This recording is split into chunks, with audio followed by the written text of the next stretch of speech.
ከቤቱ ተሰዷል መንፈስ ቅዱስ። ኃጢአት ስንሰራ ከቤቱ ይሰደዳል። ቤቱ ማን ነው ካላችሁኝ፣ ክርስቲያኖች። አለመታደል የእግዚአብሔር ቤት ሆኖ ተሰርቶ ሰው የሰይጣን ማደሪያ መሆን። ሰይጣን በዛ ላይ አደረ ማለት ያገዳድለናል፣ ደም ያፋስሳል። በአሩሲ አካባቢ መንፈስ ቅዱስ አዝኗል። የመንፈስ ቅዱስ ቤት ስለፈረሰ፣ ደም ስለፈሰሰ እግዚአብሔር መንፈስ ቅዱስ አዝኗል። የሰው ልጅ ክቡር ነው። ነገር ግን በተሰጠው ክብር መጠን አናከብረው። የመንፈስ ቅዱስ ማደሪያ እንደው መሆኑ መጠን አንከባበርም። ያው ደም ይፈሳል፣ አንዱን አንዱ ይገለዋል። በስመ አብ ወወልድ ወመንፈስ ቅዱስ አሐዱ አምላክ። በስመ አብ ወወልድ ወመንፈስ ቅዱስ አሐዱ አምላክ። በስመ አብ ወወልድ ወመንፈስ ቅዱስ አሐዱ አምላክ። እንግዲህ ስለ መንፈስ ቅዱስ ከጊዜ የተነሳ እንጂ በዚህ ደቂቃ ተነግሮ አያልቅም። መንፈስ ቅዱስ ያልሰራው ስራ የለም። የሚታየውን የማይታየውን መንፈስ ቅዱስ ሁሉንም የሰራ ዓለምን ካለመኖር ወደ መኖር ያመጣ እግዚአብሔር መንፈስ ቅዱስ ነው። እግዚአብሔር አብ፣ እግዚአብሔር ወልድ፣ እግዚአብሔር መንፈስ ቅዱስ ብንልም በፈቃድ አንድ ስለሆኑ መንፈስ ቅዱስ የሌለበት ስራ አንድም የለም።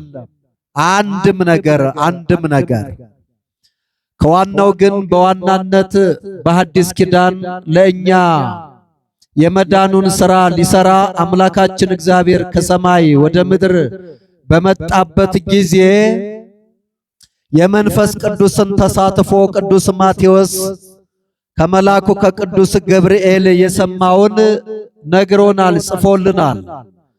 የተጸነሰው በመንፈስ ቅዱስ ነውና እጮኛህን ማርያምን ይዘህ ለመውጣት አትፍራ ሲል እግዚአብሔር ወልድ ኢየሱስ ክርስቶስ የተጸነሰው ከመንፈስ ቅዱስ የተነሳ እንደሆነ ለሐዲስ ኪዳን ድህነታችንም መንፈስ ቅዱስ ተሳትፎ እንዳለው ገና ሳንጠመቅ ገና ክርስቶስ ሳይወለድ ሊወለድ ሲል ገና ሲጸነስ በመንፈስ ቅዱስ እንደተጸነሰ ቅዱስ መጽሐፍ ይናገራል።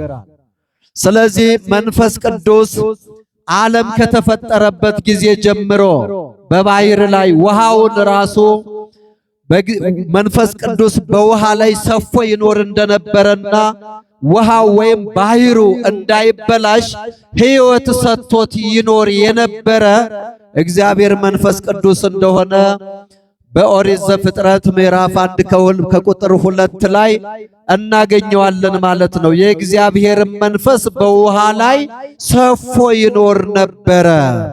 ይሄ ማለት ዶሮ ጫጩቶቿን እንዲህ በክንፏ ክብብ አድርጋ እንደምትይዛቸው ውሃውን ክብብ አድርጎ እንዳይበላሽ ውሃውን ሲፈውሰው ወይም ውሃውን ሕይወት ሰጥቶት ይኖር ነበረ ማለት ነው።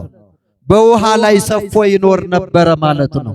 ዛሬም ክርስቲያኖችን ልክ ዶሮ ልጆቿን ንስር ሲመጣ ጭላት ሲመጣ በክንፎቿ እንደምትጋርዳቸው እንደምትሸብባቸው መንፈስ ቅዱስ እያንዳንዱን አባውራ እያንዳንዱን ማውራ ሸብቦት ሰይጣን እንዳያበላሽ ሰይጣን ሕይወትን እንዳያሰነካክል ሰይጣን የሥራ መስመርን እንዳያበላሽ መንፈስ ቅዱስ ሰፎ ይኖራል በሚመናኑ ላይ ማለት ነው።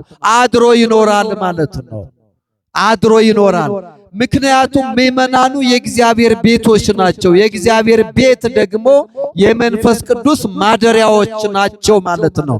የእግዚአብሔር ቤቶች ክርስቲያኖች የእግዚአብሔር ቤቶች ናቸው።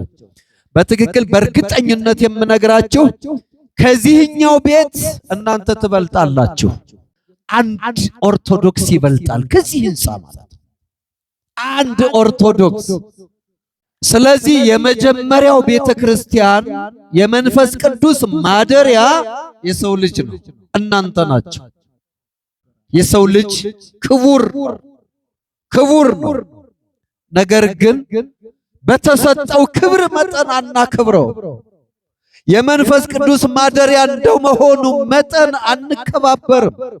ያው ደም ይፈሳል፣ አንዱን አንዱ ይገለዋል። ያው ደም እየፈሰሰ ነው ያለው። በእርግጥ ሰው ደም አያፈስም፣ በሰው ላይ የሚያድረው አጋንንት እንጂ፣ በሰው ላይ የሚያድረው ሰይጣን እንጂ ሰው አእምሮ ካልተለየው በስተቀር የሰውን ደም አያፈስም። እናም የመንፈስ ቅዱስ ማደሪያዎች ናችሁ። መንፈስ ቅዱስ እንዲከትሞባችሁ ይኖራል ማለት ነው። ነገር ግን ኃጢአት ስንሰራ ትንሽ ራቅ ይላል መንፈስ ቅዱስ። ፈጽሞ አይለየንም። ይገርማቸዋል። ኃጢአት ስንሰራ ትንሽ ገርበብ ይላል። አሁንም ደግመን ስንሰራ ራቅ ይላል። አሁንም ደግመን ስንሰራ ይርቃል። አሁንም ደግመን ስንሰራ ይርቃል። ቀስ በቀስ ነው መንፈስ ቅዱስ የሚለየን፣ በአንድ ጊዜ አይደለም። በሰራነው ኃጢአት ወዲያውኑ ተጸጽተን ንስሐ ስንገባ ግን ሸሽቶ የነበረው መንፈስ ቅዱስ ይመጣል። በፈገግታ ይመጣል። ወደ ቀድሞ ቤቱ ይመጣል። ሊያድርብን ሊያነጻን ይመጣል። ስለዚህ ኃጢአት ስንሰራ ቶሎ ንስሐ እንግባ የምንለው መንፈስ ቅዱስ ጭራሹኑ እንዳይለየን ነው። መንፈስ ቅዱስ ወደኛ እንዲመጣ ማደሪያ እንዲያደርገን ከቤቱ ተሰዷል። መንፈስ ቅዱስ ኃጢአት ስንሰራ ከቤቱ ይሰደዳል። ቤቱ ማን ነው ካላችሁ ክርስቲያኖች። ከቤቱ ይሰደዳል፣ ከክርስቲያኖች ይሰደዳል። እሱ ተሰደደ ማለት ደግሞ ሰይጣን ያድራል በዚያ ቤት ማለት ነው። ባልሰራው ቤት፣ ባላጸዳው ቤት፣ ባላመጣው ቤት፣ ባልሰራው ቤት፣ ባልደከመበት ቤት ሰይጣን ያድራል ማለት ነው። ስለዚህ እንዳለመታደል ሆኖ መንፈስ ቅዱስን አሳደን መንፈስ ቅዱስን ከኛ እንዲሄድ አድርገን የሰይጣን ማደሪያዎች እንሆናለን ማለት ይሄ ትልቅ አለመታደል የእግዚአብሔር ቤት ሆኖ ተሰርቶ ሰው የሰይጣን ማደሪያ መሆን ይሄ አለመታደል ነው። ይሄ በጣም ሞኝነት ነው። ሰይጣን በዛ ላይ አደረ ማለት ያገዳድለናል፣ ደም ያፋስሳል። ሰይጣን በሰው ላይ አደረ ማለት ሰይጣናዊ ስራ ነው የሚያሰራን። መንፈስ ቅዱስ በእኛ ላይ ሲያድር ያስታርቃል። ያ መንፈስ ቅዱስ ያደረበት ሰው ያስታርቃል፣ ይራራል፣ ያበላል፣ ያጠጣል፣ ያለብሳል፣ ሰዎችን ከሞት ያድናል፣ ይታደጋል። መንፈስ ቅዱስ ያደረበት ሰው እንደዚህ ነው፣ የተቀደሰ ስራ ነው የሚሰራው። መንፈስ ቅዱስ ማለት በመሰረቱ ቅዱስ የሚለው የተለየ ማለት ነው። የተለየ መንፈስ ማለት ነው። በዚህ ዓለም ሌላ መንፈስም ስላለ፣ ርኩስ መንፈስም ስላለ የተለየ መንፈስ ሐዋርያው ዮሐንስ መንፈስ ከየት እንደሆነ መርምሩ ይላል። መንፈስ ሁሉም መንፈስ አይደለም የሚያስፈልገው። አንዱ ቅዱሱ መንፈስ ባለ ብዙ ጸጋ የሚሰጠው ያ አንዱ ቅዱስ መንፈስ እሱ ነው የሚያድነን የሚፈውሰን። እሱን መርምሩ ትክክለኛው መንፈስ ከሆነ በላያችሁ ያደረው ግደል የማይል ስረቅ የማይል ተጣላ የማያሰኝ ቅዱስ መንፈስ ነው ወይ በራሳችሁ ያለ በእናንተ ላይ ያደረ? እስኪ መርምሩ ይላል። የትኛው መንፈስ ነው እያጣላን ያለው? ቅዱሱ መንፈስ ሊሆን አይችልም በጭራሽ። ቂም ተሸክመን ሰዎችን በጭንቅላታችን ይዘን እንድንውል እንድናድር የሚያደርገን የትኛው መንፈስ ይሆን? ቅዱሱ መንፈስ በጭራሽ እንዲህ አይነት ሥራ አያሰራም። ታዲያ ሐዋርያው ቅዱስ ጳውሎስ ምን ይላል? ኢታምዕዎ ለመንፈስ ቅዱስ ዘቦቱ አተቡክሙ በዘድህንክሙ አመድህንክሙ በቤዛ ቀን የታተማችሁበትን ቅዱሱን መንፈስ አታሳዝኑት ይላል። መንፈስ ቅዱስ ያዝናል። ክርስቲያኖች ያዝናል። አታሳዝኑት፣ አታሳዝኑት። የሚያዝነው ምን ሲሆን ነው? የሚያዝነው መንፈስ ቅዱስ የሚቆጣው የሚያዝነው ምን ሲሆን ነው ከተባለ ሰዎች ሰላማዊነትን ሲያጡ፣ የሰላም ሕሳቤ ተጨልጦ ከዚህ ከአይምሮአቸው ሲወጣ፣ ያን ጊዜ ጸብጸብ ሲላቸው ሰዎች ወደ ስርቆት፣ ወደ መግደል፣ ወደ ዝሙት፣ ወደ ተለያየ ነገር ሲሄዱ ሰዎች ያን ጊዜ መንፈስ ቅዱስ ይቆጣል፣ ያዝናል፣ ያዝናል፣ ያዝናል። እና መንፈስ ቅዱስን የምናሳዝን ብዙዎቻችን ነን። ቅዱሱን መንፈስ የታተምንበትን ይችን ቃል ያዟት፣ የታተማችሁበትን ቅዱሱን መንፈስ። አንድ ወረቀት ማህተም ካለው ክብር አለ። አንድ ወረቀት ማህተም ካለው የመስሪያ ቤቱ ማህተም የባለስልጣኑ ቲተር ካለበት ክብር አለው፣ ክብር አለው፣ ቁም ነገር አለው። በመንፈስ ቅዱስ የታተመ ሰው ቁም ነገር አለው። ክርስቲያኖች ቁም ነገር አለው፣ ክብር አለው፣ ክብር አለው። ያን ሰው እግዚአብሔር ይሰማዋል። ያን ሰው እግዚአብሔር ያከብረዋል። ያን ሰው እግዚአብሔር ሐሳቡን ይፈጽምለታል። ስለዚህ በመዳን ቀን የታተማችሁበትን፣ በቤዛ ቀን የታተማችሁበትን ቅዱሱን መንፈስ፣ በ40 ቀን በ80 ቀን የታተማችሁበትን ቅዱሱን መንፈስ አታሳዝኑት፣ አታሳዝኑት። በአሩሲ አካባቢ መንፈስ ቅዱስ አዝኗል፣ አዝኗል። የመንፈስ ቅዱስ ቤት ስለፈረሰ፣ ደም ስለፈሰሰ እግዚአብሔር መንፈስ ቅዱስ አዝኗል፣ አዝኗል።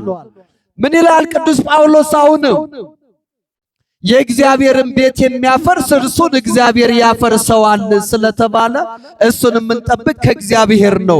እኛ የምንል ልብ ይስጣቸው፣ ልባቸውን እግዚአብሔር ይመልስ፣ ሰብአዊነት እንዲሰማቸው ያድርግ፣ ለምድራችን ሰላምን ያምጣ ነው የምንለው እንጂ ይፍረድባቸው፣ እንደገደሉን ይግደላቸው አንልም። እንላለን እንዴ? አንልም፣ አንልም። እምነታችን ፍጹም እናርገው ከተባለ አንልም። በእልህ እናስጉዘው ካልን ግን ይቁረጣቸው፣ ይፍለጣቸው፣ ይሰንጥቃቸው፣ ብናገኛቸው እናርዳቸው ነበር፣ እንበቀል ነበር ልንል እንችላለን። እምነታችን ፍጹም ካልሆነ፣ ፍጹም ከሆነ ግን ይሄን ሲመታ ይሄን ስጥ አይደለም የሚለው? ቢመረን ምን ውጣዋለን አይደል እንዴ? ይሄን ሲመታ ይሄን ስጥ ነው። ገጀራ ሲያነሳ ገጀራ አንሳ የሚል መጽሐፍ ቅዱስን አላየሁ።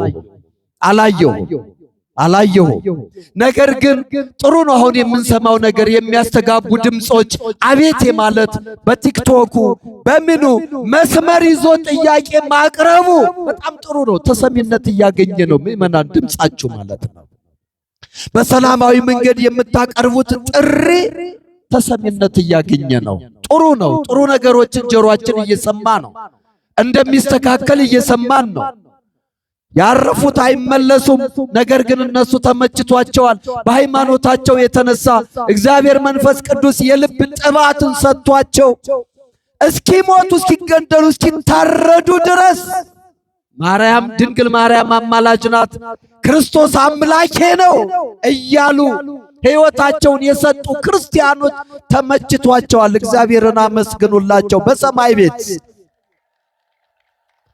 በረፍት ቦታ አርፈዋል። በዚህ ሰማዕት በጠፋበት ዘመን፣ በዚህ የሥጋ ፍርሃቱ ባህር ውስጥ በምንዋኝበት ዘመን ጨክኖ ሰማዕትነትን መቀበል ይህች ዓለም ታሳሳለች። ክርስቲያኖች ላላመነ ሰው ነው ግን የምታሳሰው።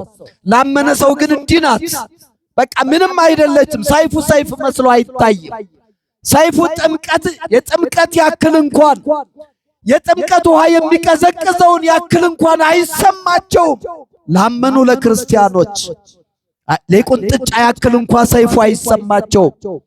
ስለዚህ የታደሉ ናቸው ነው የምለው እኔ። ምክንያቱም ሰማዕትነትን በእምነታቸው የተነሳ በዚህ ዘመን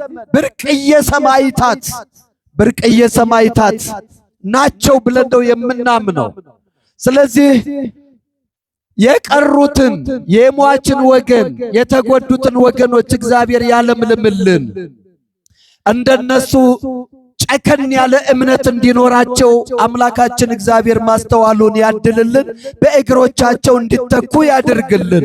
እኛ ግን መንፈስ ቅዱስን አናሳዝን፣ ከቂም እንራቅ፣ ከበደልም ከክፉ ነገር እግዚአብሔር ከማይወደው ነገር ሁሉ እንራቅ። ምክንያቱም መንፈስ ቅዱስ ያዝናል። ክርስቲያኖች መንፈስ ቅዱስ ያዝናል። ስለዚህ እኛ ደግሞ መንፈስ ቅዱስን ከማሳዘን እንቆጠብ። ጥሩ ጠረን እንዲኖረን፣ የፍቅር ጠረን፣ የሰላም ጠረን እንዲኖረን። መንግሥተ ሰማያት መንገዳችን ሩቅ ነው። ከምድር እስከ ሰማይ የተተከለ ሐሳብ ነው ያለብን። ገና መንገዳችን ሩቅ ነው።